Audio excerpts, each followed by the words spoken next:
तो हेलो दोस्तों, आज की वीडियो में मैं आपके सामने it's a boy girl thing movie को एक्सप्लेन करने जा रहा हूं। आप भी कभी कभी सोचते होंगे कि काश मेरे पास एक ऐसा गैजेट होता कि मैं एक लड़की की बॉडी में ट्रांसफर हो जाता या हो जाती। ये मूवी मुझे बहुत ही ज्यादा अच्छी लगी क्योंकि इसमें नेक्स्ट लेवल की थिंग्स को दिखाया गया हो, जैसे कि डोरेमोन का कोई गैजेट हो। ये एक फनी फैंटेसी रोमांस मूवी है जो कि 2006 में रिलीज हुई थी। अब जब एक लड़का और एक लड़की एक दूसरे की बॉडी में ट्रांसफर हो जाते हैं तो उनके साथ क्या क्या होता है हमें इस मूवी में दिखाया जाएगा। अब मूवी के स्टार्ट होते ही हम वुडी नाम के एक लड़के और नील नाम की एक लड़की को देखते हैं। वो दोनों एक दूसरे के पड़ोसी होते हैं, लेकिन किस्मत से उनकी एक दूसरे से बिल्कुल भी नहीं बनती। अब वुडी की तारीफ में कुछ कहा जाए तो वुडी को म्यूजिक और फुटबॉल का काफी शौक होता है और इसके साथ वो एक बहुत शरारती लड़का भी है। जिसकी दूसरी तरफ नील के बारे में कहा जाए तो नील एक बहुत शांत स्वभाव की लड़की है और उसे पढ़ने लिखने में काफी इंटरेस्ट होता है। नील के दोस्त भी बहुत ही कम होते हैं। नील और वुडी एक ही स्कूल में पढ़ते थे। एक दिन स्कूल की तरफ से उन सबको एक टूर पर ले जाया जाता है। वो एक म्यूजियम होता है जहाँ पर उनके प्रोफेसर सबको एक असाइनमेंट देते हैं। वो सबको एक कपल के ग्रुप में बांट देते हैं जिसमें नील और वुडी एक दूसरे के पार्टनर होते हैं। हालांकि वो एक दूसरे के पार्टनर नहीं बनना चाहते थे, लेकिन मजबूरन उन्हें एक दूसरे का पार्टनर बनना पड़ता है। फिर वो दोनों म्यूजियम में रखी एक गॉड की मूर्ति के आगे लड़ने झगड़ने लगते हैं। अब शायद एंशिएंट गॉड की मूर्ति को उनकी लड़ाई झगड़ा सुनकर गुस्सा आ जाता है। अब वो प्रोफेसर द्वारा दिया गया असाइनमेंट पूरा हो या ना हो, वो एंशिएंट गॉड की मूर्ति इनको एक नया असाइनमेंट देने वाली थी। उस एंशिएंट गॉड की मूर्ति के अंदर से एक धुएं टाइप का कुछ निकलने लगता है और वो वुडी और नील की बॉडी के अंदर घुस जाता है। एक्चुअली में वो कोई धुआं नहीं होता है, वो मूर्ति उनके अंदर कुछ स्पेल टाइप का कास्ट कर रही थी, जिसके बारे में इन दोनों को तनिक भी भनक नहीं लगती। फिर वो दोनों वहाँ से डायरेक्ट अपने घर पर चले जाते हैं। अब जब वो सो रहे होते हैं तो वहाँ पर एक चमत्कार होता है। रियलिटी में जो नील की स्पिरिट होती है वो वुडी के अंदर जा रही होती है और जो वुडी की स्पिरिट होती है वो नील के अंदर समा रही होती है। इसका सीधा सा मतलब है कि उन दोनों की सोल्स आपस में एक्सचेंज हो रही थी। फिर सुबह होती है और जब वो दोनों आंखें खोलते हैं तो उन्हें कुछ अजीब टाइप का महसूस होता है और जब वो अपनी बॉडी को चेक करते हैं तो वो देखते हैं कि उनके प्राइवेट पार्ट उनके पास नहीं होते, क्योंकि उन दोनों की बॉडी आपस में एक्सचेंज हो गई थी। वो दोनों इसको एक सपने की तरह मान रहे थे, लेकिन फिर उन्हें रियलाइज हो जाता है कि ये कोई सपना नहीं है। अब जब वो स्कूल में मिलते हैं तो वो एक दूसरे को इसके लिए ब्लेम करते हैं, पर इन सब में उन दोनों की कोई गलती नहीं होती, क्योंकि यहाँ पर गॉड का असाइनमेंट शुरू होता है। फिर वो दोनों एक डिसीजन लेते हैं कि जब तक सब कुछ पहले जैसा नहीं हो जाता वो एक दूसरे की एक्टिंग करेंगे जिससे उनके बारे में किसी को पता ना चले। लेकिन बॉडी एक्सचेंज होने की वजह से उन दोनों को एक दूसरे की बॉडी में अजीब लग रहा था, जिससे कि वो नॉर्मल बिहेव नहीं कर पा रहे थे। फिर एक दिन नील जो कि वुडी की बॉडी में होती है वो मैच खेलने जाती है। मैं आपको बता देता हूँ कि सोल्स एक्सचेंज होने के साथ साथ उनकी क्वालिटीज भी एक्सचेंज हो गई थी, जिसकी वजह से वो एक दूसरे का काम अच्छे से परफॉर्म नहीं कर पा रहे थे। अगले दिन नील एक फॉर्मल ड्रेस पहन के आती है। वुडी कभी भी फॉर्मल ड्रेस नहीं पहनता था, उसे हमेशा फैशनेबल कपड़े पहनना पसंद होता है। नील को फॉर्मल ड्रेस में देखकर वुडी को बहुत गुस्सा आता है, इसलिए वो वुडी से कहता है कि मैं तुम्हें अब जल्दी सबक सिखाऊंगा। फिर वुडी जो कि नील की बॉडी में होता है वो अपनी क्लास टीचर से अजीबोगरीब हरकत करता है। नील जब ये देखती है उसे बहुत शर्मिंदगी महसूस होती है और वो वुडी से नाराज हो जाती है, क्योंकि ऐसी हरकतों की वजह से नील की इमेज खराब हो रही थी। फिर नील भी वुडी से बदला लेने के लिए वुडी की गर्लफ्रेंड से ब्रेकअप कर लेती है। अब जब इस बात के बारे में वुडी को पता चलता है तो वो नील को सबक सिखाने के लिए स्कूल में काफी छोटी ड्रेस पहनकर आता है। उस टाइम वो बहुत ही ज्यादा अगली दिख रहा था और वो पूरी क्लास के सामने अजीब बर्ताव करने लगता है, जिस पर पूरी क्लास उस पर हंस रही होती है। फिर जब नील वुडी को ये सब करता देखती है तो उसे बहुत बुरा लगता है। इसके बाद वुडी नील के सामने से होकर निकी नाम के एक लड़के के साथ बाइक पर चला जाता है। नील को महसूस होता है कि वुडी उससे बदला लेने के लिए उस लड़के के साथ इंटीमेट होगा, जिससे कि उसकी वर्जिनिटी लूज हो जाएगी। अब रात में वुडी निक्की के साथ एक फार्म हाउस में होता है। वो नील की बॉडी में फंसे वुडी के साथ इंटीमेट होने की कोशिश करता है। वुडी को ये सब करना बहुत खराब लगता है और वो निक्की को उस फार्म हाउस में अकेला छोड़कर भाग जाता है। निक्की को नील के ऐसे अचानक भाग जाने पर इंसल्ट फील होता है, इसलिए वो स्कूल में एक झूठी अफवाह फैला देता है कि वो कल रात नील के साथ इंटीमेट हुआ था। अब जब नील को इसके बारे में पता चलता है तो उसे बहुत ही ज्यादा शर्मिंदगी महसूस होती है, क्योंकि पूरा स्कूल उसका मजाक उड़ा रहा था। जिसके बाद वुडी नील को बताता है कि कल रात निक्की और उसके बीच में कुछ नहीं हुआ था। निक्की ने ये सारी झूठी अफवाहें फैलाई हैं, लेकिन नील अपने ऊपर हो रहे इस मजाक के ऊपर रो रही थी। नील को रोता देख वुडी को बहुत गुस्सा आता है और वो निक्की के पास जाकर उसको पीटने लगता है। अब क्योंकि वुडी नील की बॉडी में होता है, जिसकी जिसकी वजह से निकी वुडी पर भारी पड़ता है। लेकिन तभी नील आ जाती है जो कि वुडी की बॉडी में होती है। वो निकी को पीटने लगती है, जिससे कि निकी कबूल कर लेता है कि उसके और नील के बीच में कल रात कुछ भी नहीं हुआ था। उसने ये सारी अफवाहें झूठी फैलाई थी। अब नील और वुडी एक साथ बैठकर ये डिसाइड करते हैं कि वो एक दूसरे से नहीं लड़ेंगे और साथ में मिलकर इस प्रॉब्लम का सॉल्यूशन ढूंढेंगे। फिर उन दोनों को एहसास होता है कि म्यूजियम में रखी गॉड की मूर्ति के आगे उनके साथ ये सब कुछ हुआ है। फिर वो लोग म्यूजियम में जाकर उस गॉड की मूर्ति के आगे प्रे करते हैं कि वो सब कुछ पहले जैसा ठीक कर दें, पर अभी भी असाइनमेंट बाकी था। उस मूर्ति से कोई हलचल नहीं होती, जिसकी वजह से वो दोनों निराश होकर वहाँ से अपने घर चले जाते हैं। अब उनको लगता है कि उन्हें उम्र भर एक दूसरे की बॉडी में रहना होगा। कुछ दिनों बाद नील की यूनिवर्सिटी में उसके एग्जाम होने वाले थे और वुडी का एक इम्पोर्टेंट फुटबॉल मैच पास आ रहा था। अब उनके आगे एक दिक्कत थी, बॉडी एक्सचेंज हो जाने की वजह से वो एक दूसरे के काम में अच्छे नहीं होते हैं। वो दोनों एक दूसरे को ट्रेन करने का डिसाइड करते हैं। नील वुडी को पढ़ाना स्टार्ट कर देती है और वुडी नील को फुटबॉल मैच खेलना सिखाता है। अब ऐसा करते करते काफी टाइम बीत जाता है। उन दोनों ने एक दूसरे के साथ काफी टाइम स्पेंड किया था, जिसकी वजह से उन दोनों में काफी अच्छी दोस्ती भी हो जाती है। अब वो समय आ गया था जब नील का एग्जाम होने वाला था और वुडी का फुटबॉल मैच। अब नील की बॉडी में वुडी यूनिवर्सिटी का इंटरव्यू देने जाता है, जिससे कि वुडी इंटरव्यू में काफी अच्छा परफॉर्म करता है। उधर फुटबॉल मैच चल रहा होता है जहाँ नील वुडी की बॉडी में कुछ अच्छा परफॉर्म नहीं कर पा रही थी कि तभी वहाँ पर वुडी आ जाता है। वो नील को हारता देख उसका हौसला बढ़ाता है। वुडी को वहाँ पर देखकर नील का कॉन्फिडेंस बढ़ जाता है, जिससे कि नील मैच का रुख बदल देती है और वो अपनी टीम को काफी अच्छे स्कोर से जिता देती है। फिर मैच के बाद वो एक दूसरे से मिलते हैं। अब यहाँ पर शायद गॉड का असाइनमेंट पूरा हो चुका था। गॉड यही चाह रहे थे कि वो दोनों एक दूसरे की रिस्पेक्ट करना सीखें और उन दोनों का टीम वर्क देखकर हम ये समझ सकते हैं कि वो एक दूसरे की वैल्यू करना सीख गए थे। इसलिए वो मूर्ति उन दोनों की सोल्स को फिर से एक्सचेंज कर देती है। अपनी बॉडीज में वापस आकर वो दोनों बहुत ही ज्यादा खुश हो जाते हैं और एक दूसरे को गले लगाकर बधाइयाँ देते हैं। फिर वहाँ पर वुडी की पूरी फुटबॉल टीम आ जाती है और वो वुडी को उठाकर नील से दूर ले जा लेती है। वुडी की गर्लफ्रेंड भी उसके पास आती है और वुडी को किस करती है। नील को ये सब देखकर बहुत बुरा लगता है, क्योंकि अब वो वुडी से प्यार करने लगी थी।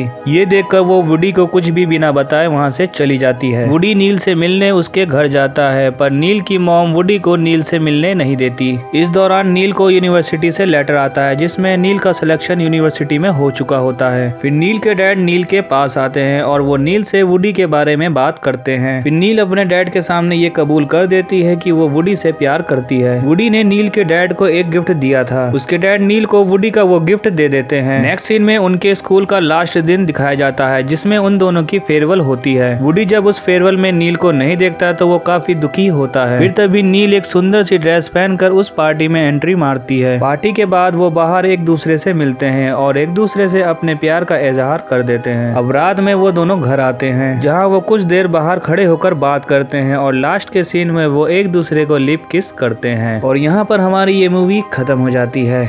अगर दोस्तों आपको मेरी ये वीडियो पसंद आई हो तो इस वीडियो को लाइक जरूर कर दें और कमेंट करना ना भूलें। मैं आपके लिए ऐसी ही अमेजिंग वीडियो लाता रहता हूँ। अगर आप ऐसी ही वीडियोस हमेशा देखना चाहते हो तो आप मेरे चैनल को सब्सक्राइब जरूर कर दें, जिससे कि मैं ऐसी अमेजिंग वीडियोस बनाऊं तो आपके पास जल्द से जल्द पहुंच जाए। और कमेंट करके जरूर बताएं आपको इसका बेस्ट सीन कौन सा लगा। और पूरी वीडियो लास्ट तक देखने का आप सभी का धन्यवाद। Tata bye bye.